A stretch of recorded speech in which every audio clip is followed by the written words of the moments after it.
everyone, and welcome to today's webinar. My name is Cara Kurtz, and I am the Senior Coordinator of Business Development at ASTA, and I will also be your organizer for today's presentation. Before we get started, please note, with the majority of the world working from home, our external webinar service has been experiencing technical difficulties today, driven by the high traffic volumes. So should you experience any issues, please try logging off and dialing back in. And if that does not work, please do not fret. This webinar is being recorded and will be hosted on asta.org as soon as possible. I'd like to point out a few important features that will allow you to interact with us via the web today. We'll be answering your questions, all of the questions that are for the good of the group, at the end of the presentation. To ask a question, you'll be using your GoToWebinar pane. Near the bottom of this pane, there is an area that says questions. If you click the arrow next to where it says questions, this will open up a window pane that you'll be using to communicate with me today. If you're having trouble hearing this presentation, please make sure your speakers are turned all the way up, and if you've called in, please try hanging up and dialing back in again. You can send me any technical issues via this questions pane, and I will try to answer them via the same pane to the best of my ability. Please also note that all audience members are muted. We certainly want to hear from you all, but with so many people on today's call, background noise would prove to be prohibitive, and we want to ensure that everyone can hear this entire presentation. Finally, again, remember this webinar is being recorded and will be available for your on-demand viewing at asta.org. Now, without further ado, we are happy to welcome today's presenters, Zane Kirby, our President and CEO, Evan Peck, our Executive Vice President of Advocacy, and Erica Richter, Senior Director of Communications. We are also joined by Dina Rudin, Senior Vice President of Public Relations and Communications for Travel Leaders Group, as well as Ensemble Travel Group's Deborah Lowe. Here you will see a brief overview of what we'll be discussing today. Now, without further ado, please sit back, relax, sanitize your hands, and it is my pleasure to welcome Zane Kirby. Well, thank you, Cara, and good afternoon, everyone. I want to say a special thank you and a hello to all the ASTA members and a welcome to everyone else who has joined today's call. Today, we want to update you on the many actions we are taking regarding COVID-19. At the risk of being trite, I hope that everyone has washes their hands both before and after this webinar. It seems a little surreal that 5 short weeks ago at ASTA's Legislative Day, the primary issue we raised with lawmakers was that airports would require real IDs on October 1st. The situation we find ourselves in now makes me long for the good old days of late January 2020. The world has changed dramatically since then, with enormous implications for our industry. COVID-19 has proven more disruptive than the terrorist attacks of 2001, at least in the short term. In the past week, in an effort to flatten the infection rate, to buy time for vaccination development, and to prevent local hospitals from being overwhelmed, President Trump has taken extraordinary and unprecedented measures. As last Wednesday, there was immediate travel restrictions from Europe. Friday, a 30-day cessation of operations from most of the major cruise lines, and Saturday, additional flight restrictions from the UK and Ireland. These measures added to the already existing travel ban to China. Near constant media reports had already instilled fear in the traveling public. These announcements, made in short succession, drove the travel industry to its knees. As reported last night and this morning, Fort Lauderdale and South Beach are closed for spring break.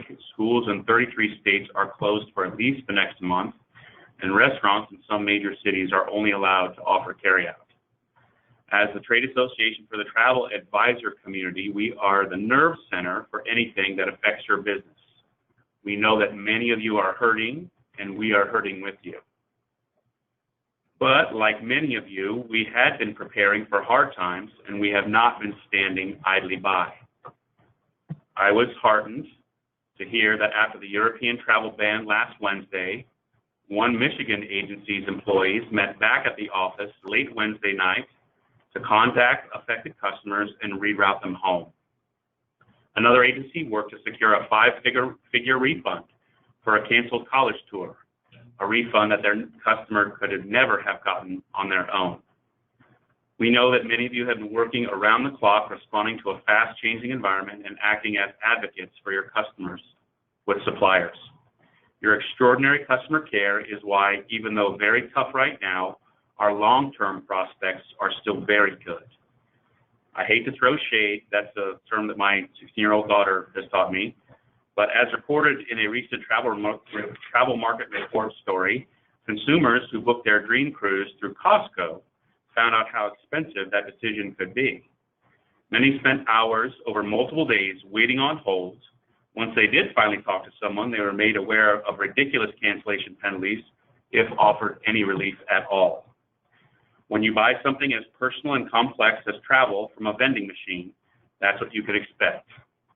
It has never been more apparent what a trusted travel advisor can do.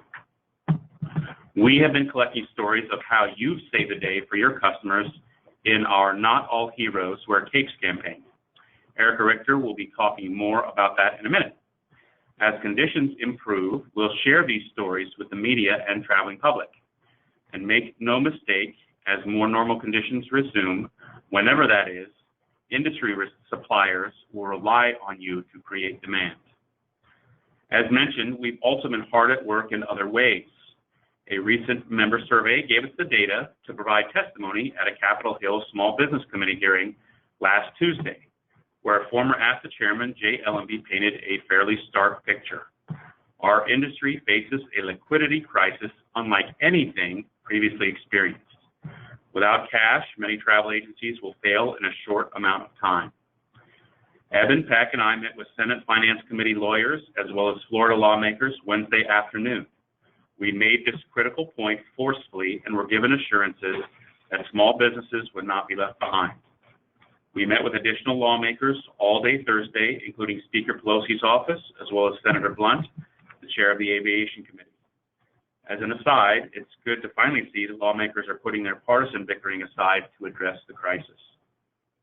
Evan's going to share more of our congressional ask in a few minutes, but there are important lessons here. First, you never want your first visit to Capitol Hill to be an emergency room visit. We've held legislative days for the past 6 years. As a result, staffers and members of Congress know us. Because of the great work of stalwarts Jennifer Wilson-Buttigieg, Chris Settlemyer, and the extraordinary generosity of Alex Sharp and Matthew Upchurch, David Harris and J.D. O'Hara, coupled with contributions of every size from so many, ASTA's PAC, our Political Action Committee, is strong. We aren't an unorganized Facebook group shouting into the wind. ASTA has and has scheduled many more productive meetings with lawmakers who will decide in short order what relief will be offered. Critical in our fight is the support of our supplier partners, in which I'd be remiss if I didn't mention the generous advocacy support provided by Royal Caribbean and Crystal Cruises at last year's advocacy dinner. In addition, just last week, ASTA's Corporate Advisory Council members, under Denise Jackson, Michael Dixon, and Kathy Bedell's leadership, voted unanimously to provide support from their war chest to double ASTA's lobbying efforts over the next 3 months. We've called on supplier partners to pay commissions at the time of purchase rather than travel, which I'm happy to say many are doing. And we've called on the GDSs to relax any contractual booking shortfall penalties that simply can't be met given these extenuating circumstances. So we're organized, prepared, and speaking with one voice. It's kind of like we've been in the gym bulking up for the season, and the season is upon us. But be assured, as your staff, we'll fight for you with all the resources at our disposal. And on a personal note, I've never seen our team more focused or determined than we've been over the last 2 weeks. From some of the messages you've been kind enough to write, I know that some of you are struggling with an important question. Is it ethical to encourage your clients to travel? It's a hard question. We're all citizens and neighbors and have a responsibility to each other and to public health. The lack of testing here in the United States adds to the anxiety of how far the virus has and will spread. Like you, I've watched doctors on television provide opinions both for and against travel, spurring further public confusion. Since the outbreak, ASTA has consistently pointed you to the Centers for Disease Control and Prevention, the CDC, and the World Health Organization, the WHO. Both organizations have been consistent in saying that while being in a crowded public places does increase risk, people, particularly those in good health and who are able to keep their fingers off their face and out of their noses, should not be afraid to travel. The WHO has gone further, warning that travel bans may be counterproductive, disrupting the medical supply chain, hindering information sharing, and disincentivizing countries from disclosing further outbreaks. As of last night, the CDC recommended that people avoiding gatherings in crowds of more than 50. Like you, I hope these additional recommendations staunch the spread of the COVID-19 virus and make treatment aspects more manageable. For some, the health risks outweigh any other concern. Perhaps it does for your clients. For others, perhaps your travelers are more intrepid and, like Jonathan Wolf, who penned an article in the New York Times over the weekend, decided now is the perfect time to travel, somewhere warm. As for me, I'm not in one of the at-risk categories, so I'm headed to Miami tomorrow night to meet with Club Med North America CEO Caroline Doyen. Carolyn, I'm looking forward to our fist bump Wednesday morning. Wherever you or your customers are on the go, now, or postpone spectrum, ASTA will continue to advocate forcefully for agency relief to get us through these challenging times. When the all clear is given and normal business operations return, we'll continue telling consumers why booking with a travel advisor is always in their interest. And be assured that your supplier partners will be depending on you to create travel demand. We'll also continue planning efforts to provide our members the best opportunities to recover and grow their business through education, conferences, meetings, and informational calls like this one, which we'll hold for every week for at least the next several weeks.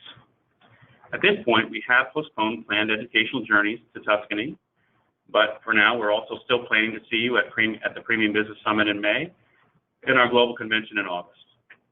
Should there be any changes, we will notify everyone in as timely a manner as possible. Our hope is that circumstances will allow our meetings to go on as scheduled. The well-being of ASTA staff is always a priority. Our staff members now have the option of working remotely and will continue to do so until health conditions and other circumstances warrant a resumption of normal operations. We really appreciate your patience as our office staff transitions to this work plan and assure you that staff will continue to provide high-quality service.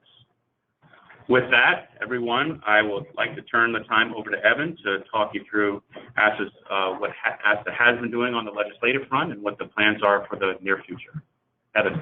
Thanks, Zane, and thanks to everyone for being on the call today. These are really unprecedented times, and I echo everything that Zane said in terms of our determination to support our members in any way possible through these difficult times. Just want to give you a sense of what we're working on the advocacy front, the governmental front. The situation is changing by the hour, but we are 100% engaged, working around the clock to get you all relief from this unprecedented crisis. So this feels like a million years ago, but last Tuesday, Jay Ellenby from Safe Harbor's Business Travel in Bel Air, Maryland, who is a longtime ASTA member, former chairman of our board, testified, as Zane mentioned, at the invitation of the House Small Business Committee. He painted a pretty stark picture in terms of how this is impacting us.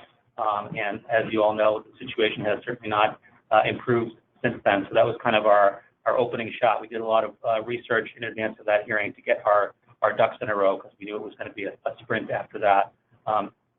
And indeed it has been. So just wanted to give you a sense of where things stand in Congress right now. So on March 6th, President Trump signed into law the Coronavirus Preparedness and Response Supplemental Appropriations Act of 2020. We'll call this round one. This was focused almost entirely on healthcare funding, funding for tests, and things that need to be done immediately on the public health front. It did not include anything related to taxes or specific relief for the travel industry. It did include funding to allow the Small Business Administration to issue up to $7 billion worth of economic disaster loans, which is encouraging, although some implementation challenges have arisen, which we are working on and going to discuss a little bit later. It's important to keep in mind when we talk about SBA loans, thankfully the size standard, the threshold for what counts as small in our industry is actually quite large, I would say. $22 million for or less in annual revenue, not sales, is considered a small business. And that's about 98% of travel agencies in the United States fall below that. So many of our members will get access to these loans, although again we're working through some red tape at the moment. On Saturday, I suppose, March 14th, the House passed the Families First Coronavirus Response Act. We'll call this round 2. This was also focused primarily on healthcare provisions, testing, et cetera. It also included federally funded emergency paid leave. It has some tax provisions, and the Treasury Secretary said later that he would take steps to make sure small businesses who are on the hook for this paid leave are reimbursed by the federal government in very short order.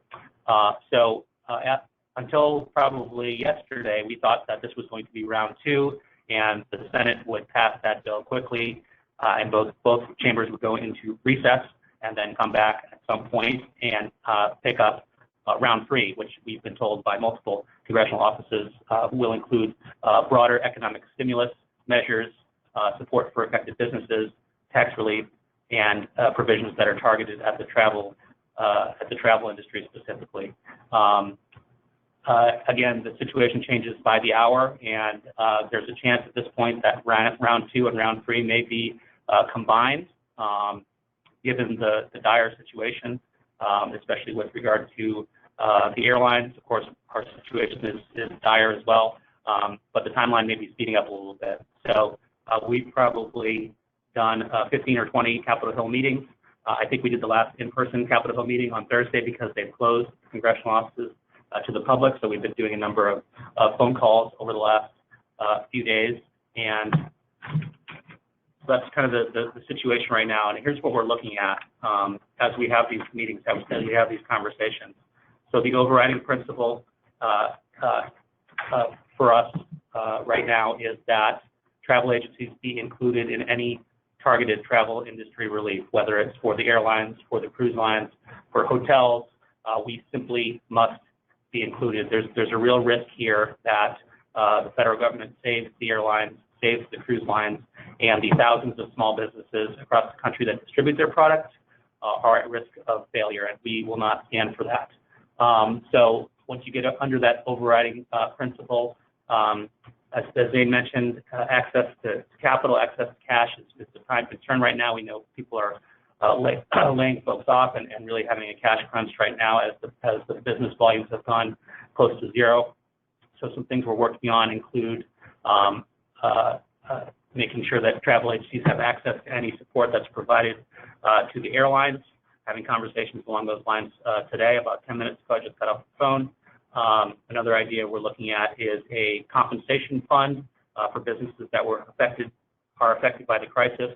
This would be along the lines of what was set up for 9/11 victims and businesses that were impacted by the BP oil spill in 2010. This would be an objective and less politicized process than, frankly, what is going on right now in Congress, as you can imagine. It would also take some time to implement. We're also, this idea just came from a conversation we had with a former United States Senator this morning, with whom we were working, maybe run a cash assistance program through the IRS.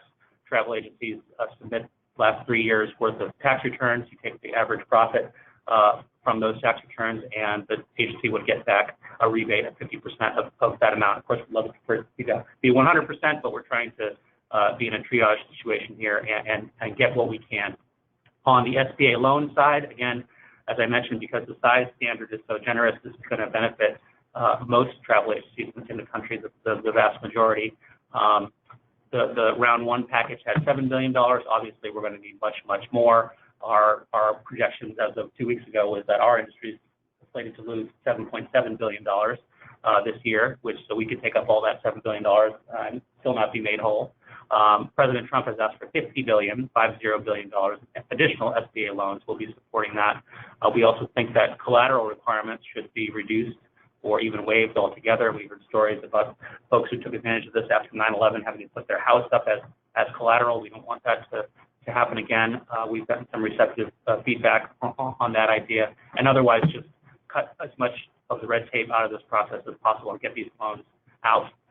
National scope, one of the issues we're having right now is that the way the SBA is administering the $7 billion, they're waiting for the governors in the affected states to basically request it or declare a disaster. We think that requirement should be waived and we get these loans out the door. That's what was done after 9/11. We transmitted that request to the White House about 1 hour ago and hope that that gets done very soon. Tax provisions, we've had a number of conversations with members who, some of whom say, well, a tax credit or tax relief isn't going to help me right now because I'm laying people off now and I need help right now. We certainly understand that. We just want to be sure that we're included in anything that comes down the pike, whether it's targeted at small businesses or whether it's targeted at the travel industry, that we get access to those benefits just as airlines or cruise lines or anybody else in the industry does. To the extent that these provisions are targeted at travel or targeted at small business, that would be great for us. There's also the state governments to think about. I think you're going to be seeing a lot of activity here. New York City, about a week or two ago, announced a small business grant program. It's not a ton of money, but I think it's about $10,000 for businesses who can show they lost 25% or more of their business over the past, due to the coronavirus crisis. That could be used as a model for other state governments or even local governments to support their small businesses. So we shouldn't limit ourselves to the federal government right now, and I'll talk about that in a second. There's also things at the state level having to do with unemployment benefits, unemployment, how those benefits are calculated, the amount of money that travel agencies have to pay into these unemployment programs. If they go through a big spike in layoffs, then they're going to have to pay more over the next few years. We're told that those requirements were waived in many states after 9/11, and we hope that happens again. So we have a plan. Things are moving very, very quickly, as you can imagine, and we're doing everything we can here. As Zane mentioned, we're beefing up our outside lobbying resources, but we really need you all to get involved as well. These folks need to hear from you today. I would say at this very moment, Senate Republicans need to hear from you. The ball is kind of in their court right now. So if you have a Republican senator, please call their office. I would say call their district office because we're not getting through to anybody on Capitol Hill right now. So we have a grassroots portal up on asta.org/advocacy. You can go in there and get your draft email, get your talking points, and we've had 5,700 messages sent through the portal so far, which we just sent out on Friday afternoon. That's certainly a new record and speaks to the urgency of the issue. We're going to be setting up in the next, I would say, 48 hours a state portal as well, just asking state legislators to take the steps that I mentioned on the last slide. This is a all hands on deck approach. It's a real crisis, and we're going to need help from all levels of government. So we're not just limit ourselves to the federal government.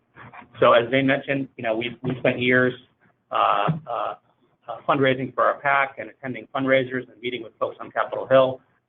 We have friends, I believe, and we are calling in all the favors we can right now, and we're really doing everything we can. So we appreciate your support through this tough time. Please call your legislators, please call your senators, especially right now, and we will get through this. We're going to be updating everyone on basically a daily basis to let you know the latest. So hang in there. We're working as hard as we can. I think that's it for me. All right, Dina, you want to take it away? Yes, thank you so much. I want to thank Zane and Eben and Erica and all of the ASTA staff, the ASTA Board of Directors, and the volunteer leadership for all of their leadership on Capitol Hill in the industry and in the media. We are clearly an industry that stands together, and it's important for everyone right now to know that you're not alone. It's true that the world has changed drastically, and it keeps changing hour by hour. So we want to work together as an industry and get through this together. So next slide.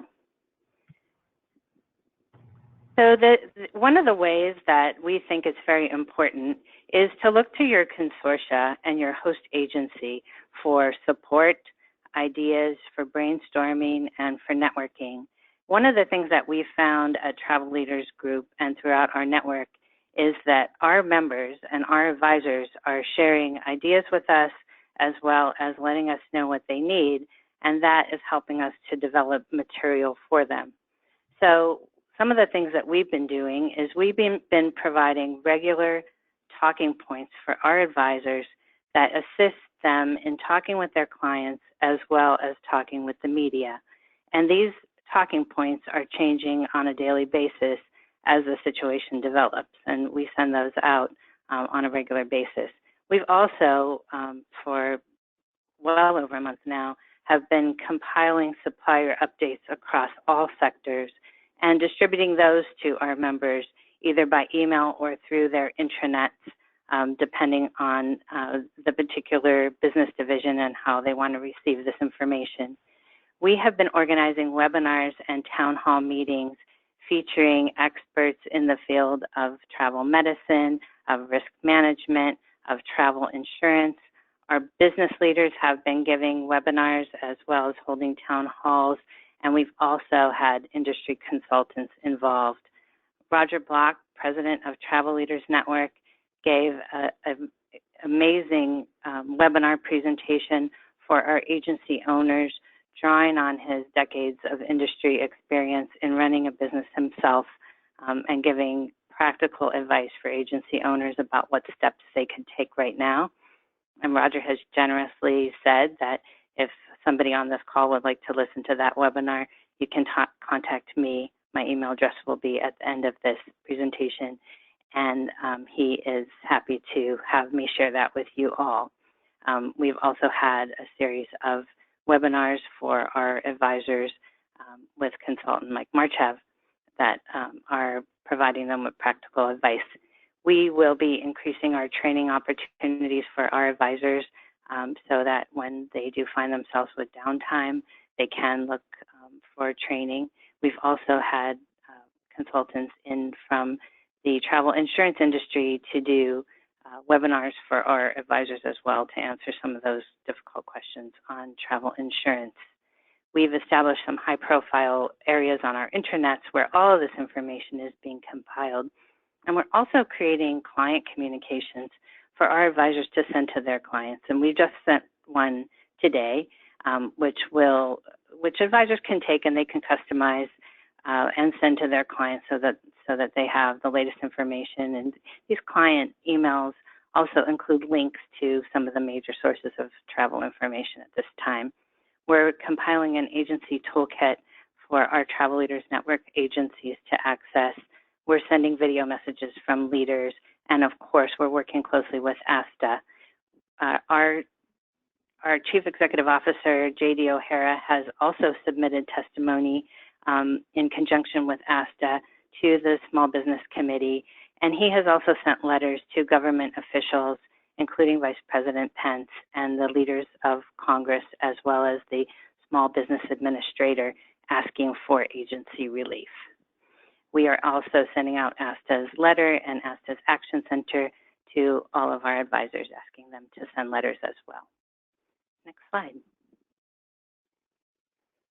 I know that many of you are getting contacted by the media, and many of our travel advisors across Travel Leaders Network, as well as our other brands, Zell, Travel, Pro Travel, Altour, have been doing a wonderful job in communicating the value of the travel agent during this crisis.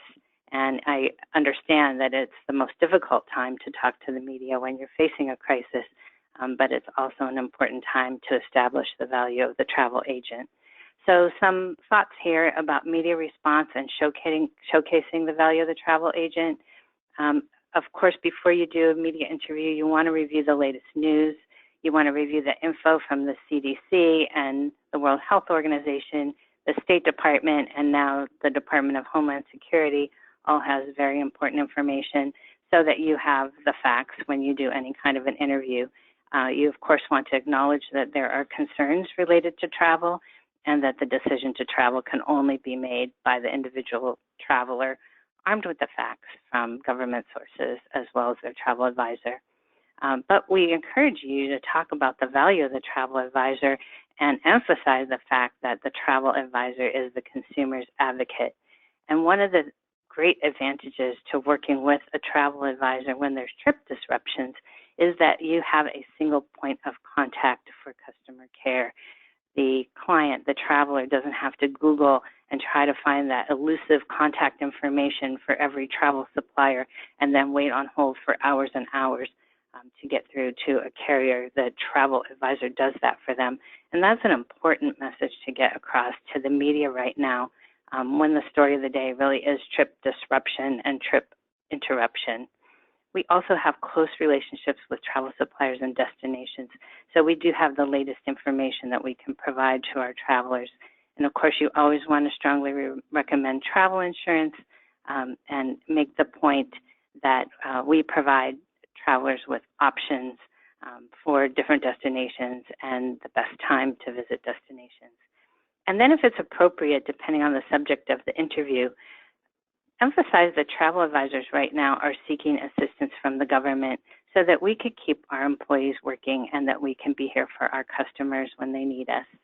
So again, depending on the subject matter of the interview, right now that would be a appropriate talking point. So next slide. One bright light that we have seen is our agent profiler database, which is our Find a Travel database that has thousands of profiles of our travel advisors, continues to get a lot of consumers who are interested in researching travel and looking for destination information, looking for travel advisors who specialize.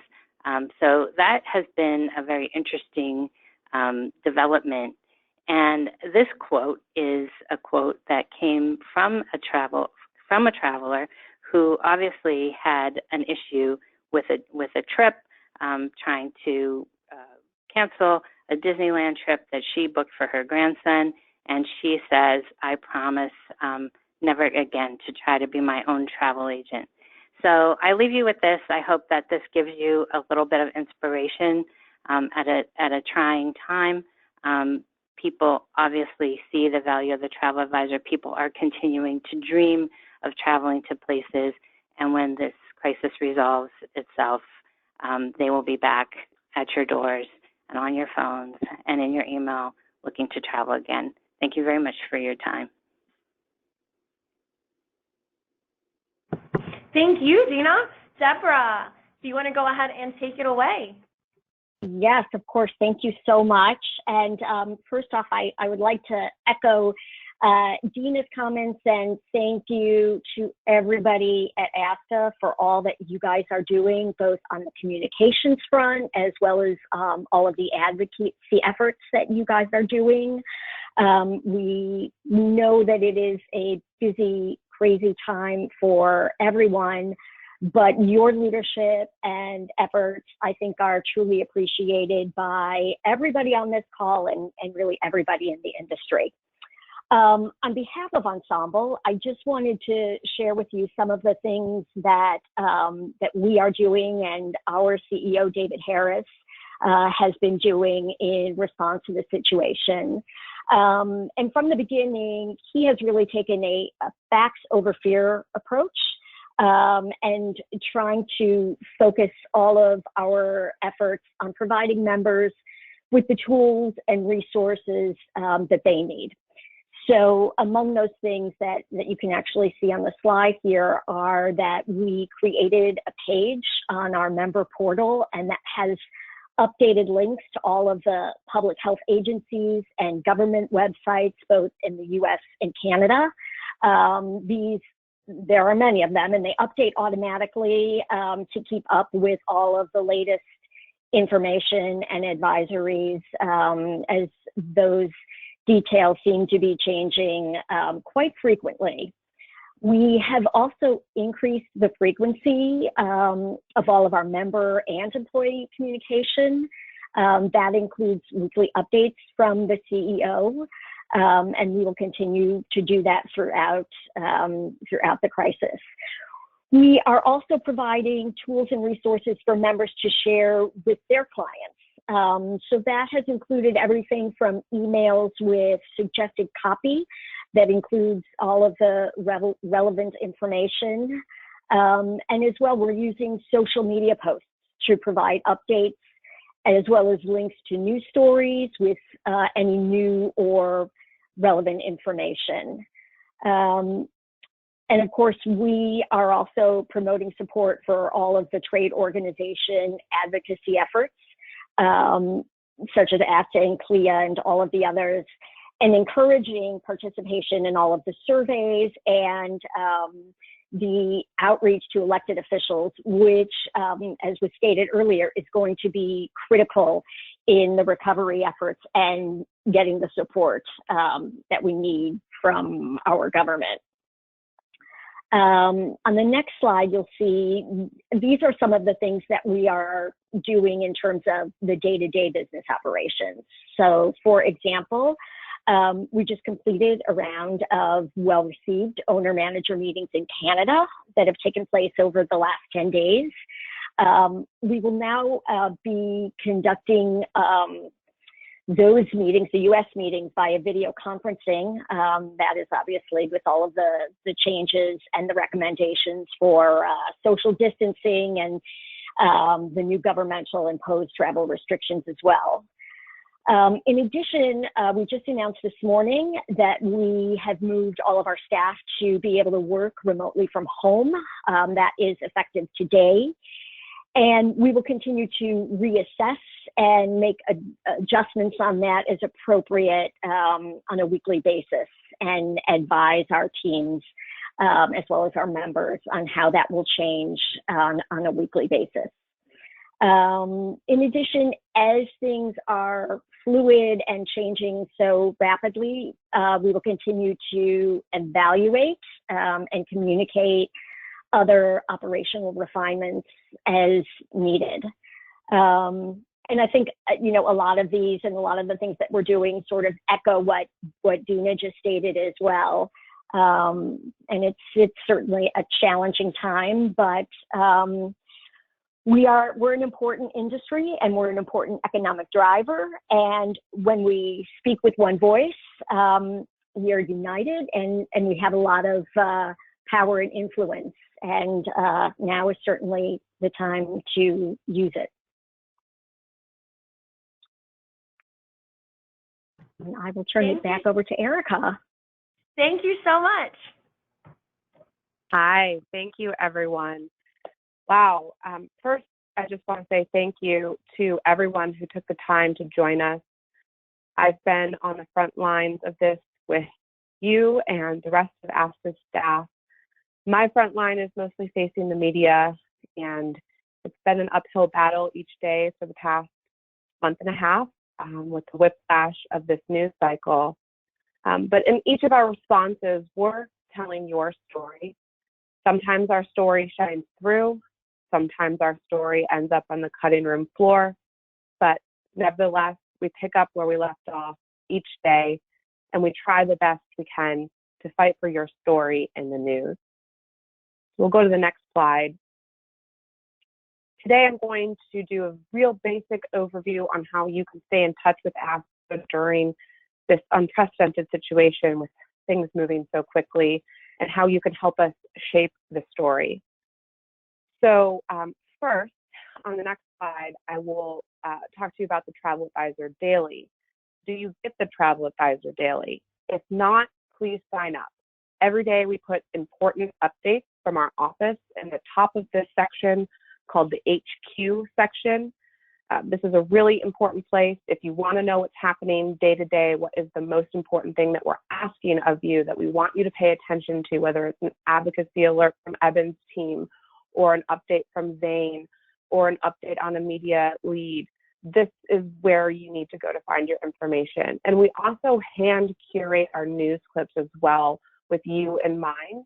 And we do this every day with the help of our staff and Eben's help and my help. And so we really put a lot of thought and effort into the stories that we're pulling together for you in the Travel Advisor Daily, so that we're making sure that you're getting the news that you need and that you're getting ASTA's most important messages. So go to ASTA.org, sign up for the Travel Advisor Daily, make sure that you're getting those updates because that is the first way that you can stay connected with us day to day as the situation evolves. Next slide. Follow us on social media.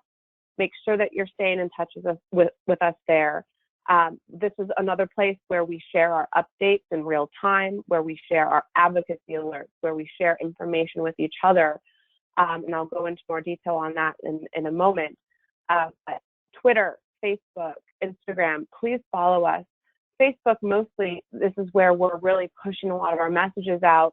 And I know everyone's spending a lot of time on social media these days, but make sure that you're following our page and that you're staying connected with us so that when news breaks and we're asking you to jump into action, you're helping us because this is how we work together in a grassroots way. So make sure that you're following us. We're also on LinkedIn. I did not include this here, but you can also find us on LinkedIn. So make sure that you're staying connected with us on social media. Next slide. ASTA.org, we have created a homepage for all things coronavirus. We will be updating this daily. On this landing page, you'll find supplier updates as they become available, government resources as they become available, copies to testimony and filings that we've issued. We will be putting our talking points up there. You'll find a link to all the news stories that ASTA has been involved in over the past 2 months on this topic. This is going to be your one-stop source for all information, and it's going to be updated regularly. So please make sure that you're visiting ASTA.org to get all of this information. And we also have another opportunity for you to share your story. Our private Facebook group called ASTA's Press Inbox has been a phenomenal resource for me. This is a member-only group dedicated to travel advisors to help our communications team respond rapidly to media inquiries. So when we do get a media inquiry and we need expert travel advisors, this is the group that we turn to. I have been so impressed with the input of this group.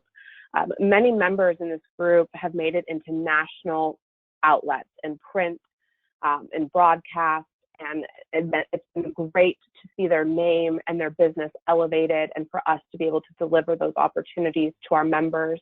That's what we're here for, is to elevate our members as the experts and to bring these opportunities to you. And it also helps us stay in touch with the media when we need to respond very quickly. This group has grown so much over the past 2 months, and I want it to keep growing because everyone has different insights, points of view, expertise, and this is really a great place to collect all of our thoughts and speak in one voice. So if you're following ASTA on Facebook, ask to join our Press Inbox group. You'll have to provide your ASTA member ID and we'll approve you. But please, this is a great resource to help us, but also to help you and your business. Next slide. And finally, we have started a campaign called Not All Heroes Wear Capes. This is an ongoing campaign to collect stories from the field of travel advisors saving the day for their clients during these challenging times. And I've already received many heartfelt, touching stories. These anecdotes help us tell your story. And having these anecdotes is a real resource for us. Examples like these arm us with the ammunition we need to fight back. But when the dust settles, it also gives us a story bank to build on for all of the proactive media pitching that we're going to continue to do. I just want to let everyone know that I'm always available for you. If you have any questions, you can reach out to me at pr@asta.org anytime, and we will get back to you. You can also reach out to us in the private Facebook group. It's been a real honor and a privilege to work alongside all of you during these times, and I'm really happy to help you in any way that I can, but especially I'm happy to help you share your story and shape this narrative. So thank you for being a part of this webinar today and helping us continue to push our messages forward. And with that, I think we are going to turn it over back to headquarters for questions. Hi, everyone. So, Evan, I'm going to kick off the first question to you. I know you touched briefly on SBA loans. There are a number of people that have tried reaching out and have heard back that they're not in an official disaster zone. So is this something that ASTA might be able to assist with? Yes, we have to get the SBA to declare this a nationwide emergency, and I don't see why that can't happen. We're talking to the White House about this and working on it as quickly as possible. So yes, that's part of the program right now. It's at the top of the list because that money is already available. Great, thanks, Evan. So Zane, we had a question in regards to business interruption insurance. Right now, any of our businesses that do have business interruption insurance are saying that it's not made available to them at the moment.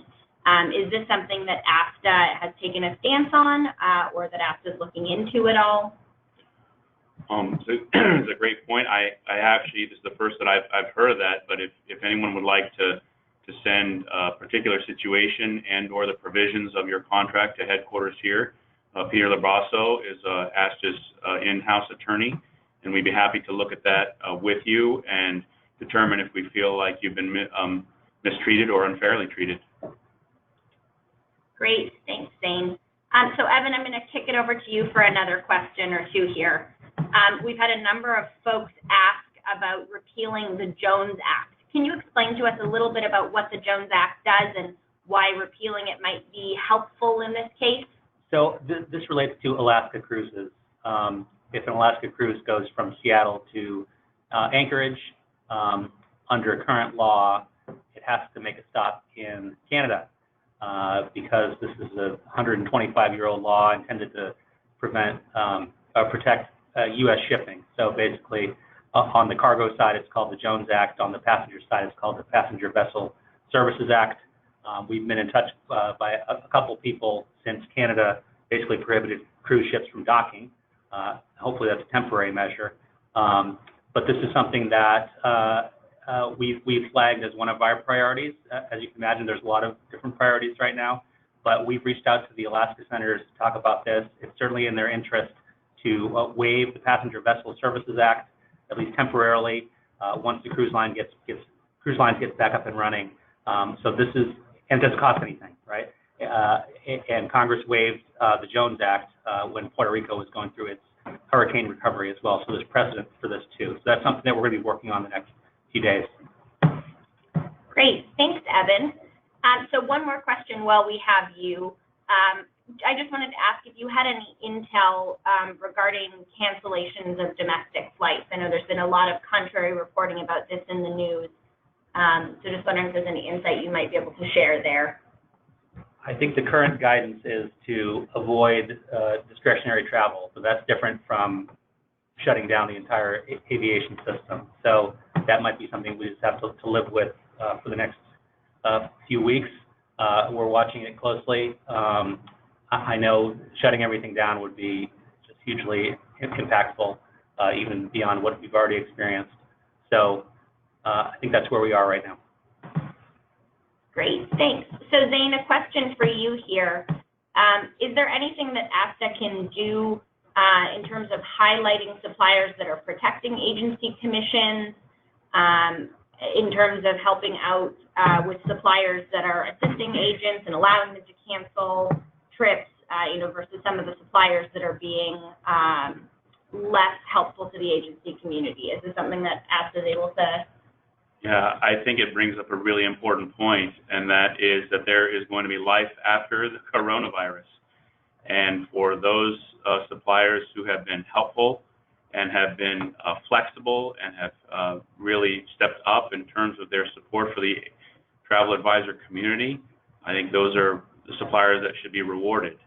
So, I've just heard anecdotally that some of our nearest and dearest suppliers who support ASTA are also in that category, and I'd like to be thankful to them for that flexibility. So what ASTA can do is certainly to reward and highlight good behaviors. So if there are those that have gone above and beyond, much like Erica is collecting stories that we at an appropriate time are going to share with the media and with consumers. If there have been suppliers who are also have been your sort of heroes in these darkest times, I would really recommend that you send those stories to ASTA as well, because we definitely want to highlight good behavior, and we want to lift those people up and to award them in ASTA ceremonies and places on our website and at our meetings, so that they know that we're paying attention to them. And when they could have made other, perhaps more selfish decisions, they decided to help support the travel advisor community, and we want to show our appreciation there too. Great, thanks, Zane. So Erica, on the phone, I have a question for you. A number of our advisors are being contacted by their local media. Does ASTA have any talking points or guidance on how to help talk with the media about coronavirus? Yes, we'll be uploading our talking points within a day or two on our ASTA.org landing page. This situation is changing rapidly, as we all know. And, one of the tips that I have for avoiding talking about cancellations, and sometimes you can't avoid that question or that answer, but what I have found in talking to many advisors, that a good pivot point is to talk about how you are working to re-accommodate your guests for 2021 travel, for travel 6 and 12 months out. Those sorts of stories help us tell the bigger picture that when America is ready to travel again, travel advisors are going to be here for you. And I have received numerous examples of stories from travel advisors who tell us that, not that they're just their clients are deferring, but that they are re-accommodating their guests and their clients for future travel dates. And that's really reassuring for us. And that's a really great way to shape your story if you are talking to the media, to stay focused on what your plans are for keeping your clients thinking about their next trip in the months to come. Great, thanks, Erica. So Evan, one more question for you. We've had a number of people on here ask where they can find specific talking points for use when contacting our legislators. If you go to asta.org/advocacy, you will find our grassroots page. Right at the top is a link called Tell Congress and the White House to act now to save travel advisors. And once you go down that path, you'll see there's a path for send an email, either to your members of Congress or to the White House. And there's also talking points in there as well. They're pretty short. Of course, we wanted to make this something that anybody could use, and the messaging is pretty top line.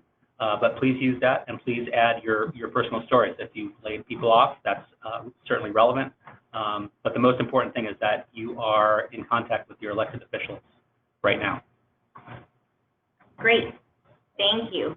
So Erica, one more question for you on the phone here. We've had a number of people ask, I know you mentioned that we'll be having some talking points for how to speak with the media. We've had a number of people ask if there might also be some guidance on how to speak with your clients. Is that something that ASTA is looking at as well? Yes, we can certainly work with our consortia representatives to take some of their examples and put those resources together, absolutely.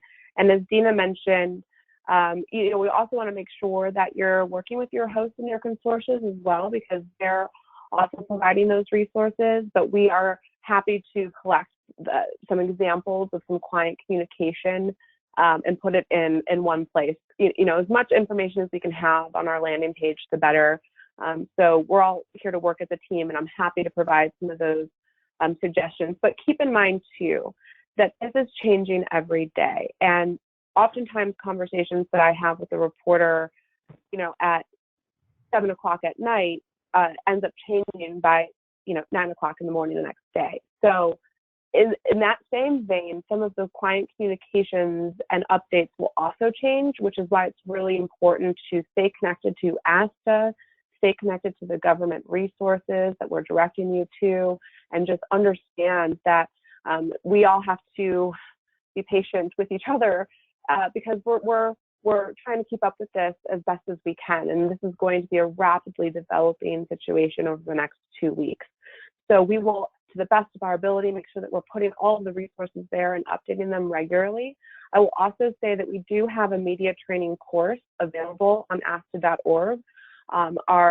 Our friend Wendy Gillette from CBS News helped us put the course together, so it is available for those travel advisors that want to have a little bit more in-depth training on how to interface with the media. It's a great course, so you might want to check that out. And we'll continue to update all of the resources that we have available for everybody on our landing page. Great. All right. So unfortunately, I know there were tons and tons of questions that came in, so thanks everyone for submitting those. We'll probably only have time for one or two more here online. So Zane, I know you touched on this briefly at the beginning, but just in regards to ASTA zone events, we've had a lot of questions about that. Can you just remind folks sort of what our policy is going to be in regards to our own events? Yeah, the policy is we certainly want to follow the expert advice that's given by the CDC and the WHO. Right now, they'd like an 8-week moratorium on gatherings of more than 50. So we'd ask that our chapter presidents follow that guidance as well. If your chapter meetings are more than 50 people, then consider breaking them into 2 different events or events that are maybe co-located in the same hotel but in different wings of the hotel. Right? We want to follow the expert advice as far as humanly possible. At the same time, our May event, our premium event, is right on the edge of that 60-day window. So we're gonna take a bit of a wait and see on that event and hope that the coronavirus pandemic is under control, that it hasn't overrun the hospitals, and that it falls out of the headlines. And if so, then we're full steam ahead with our events. We hope that many of you will be there and that you'll support your National Trade Association. Again, but ASTA will be acting in a responsible manner. If things have not gotten any better, then we'll obviously rebook and just as many of you have done with your clients, you push them to a farther date out. We're going to do the same thing with ASTA meetings. We hope that that's not necessary, but we certainly will make a responsible decision a little closer into each event. All right. So Evan, one last question for you. I know that we discussed this briefly, or Zane mentioned it briefly at the start of the webinar, that one of the upcoming things, looking towards the other side of the coronavirus crisis, is Real ID. In light of the travel disruptions that are already occurring, has there been any conversation around postponing the Real ID deadline? That's a great question. I know this is not going to solve any of our problems right now, but just probably about 10 minutes ago, the 2 top Democrats in the House on Transportation and Homeland Security called for extending the Real ID deadline. I think with everything we have going on right now, and DHS especially, Department of Homeland Security, dealing with some custom staffing issues with regard to people coming back from Europe, et cetera, I think the chances of that deadline being pushed have increased dramatically. So we'll just have to see what happens over the next few days. Great. Thanks, Evan. I know it's hard to think of, what comes further down the road, but we're working on all aspects here. So with that, Zane, I'm going to turn it over to you to close us out. Thank you very much, Genevieve, and thank you, Cara. Thank you, everyone, for your time today. Certainly, I wish we were meeting under different circumstances, but it is important that we meet together. Again, we'll be holding these calls weekly for the foreseeable future to update you on legislative priorities and developments that have occurred. Just with that, one of the best things that you've done is the free flow of information between headquarters and all the ASTA members. And because you were so generous in filling out the survey questions, it gave us great data to walk up to the Hill last time. And perhaps the most important slide in the presentation was Evan's slide detailing the different paths of remuneration and/or relief that we could pursue. And so we're going to be sending out a survey in very short order to understand what kind of taxes you pay, what kind of revenues that you've earned over the last several years, to take that information. It's not to be intrusive, but to take that information back up to Capitol Hill so that we can craft the right kind of ask that's going to get you the most relief that we can possibly get you in the best way that we can deliver it. So I'd ask you to watch for that survey and to please be as responsive as you were last week. With that, again, thank everyone for their time. The only other thing is that we only had room for 1,000 on the webinar and was quickly overwhelmed. So we're going to figure out how to either increase the numbers and or hold the webinars at separate times. We got several dozen emails from people saying that they were trying to get on, but weren't able to. So again, thank everyone for their time today. We really appreciate it, and we'll look forward to hearing and hearing more from you on the survey and talking to you again next week. Thanks, everyone. All right, guys. Thank you. Have a great afternoon.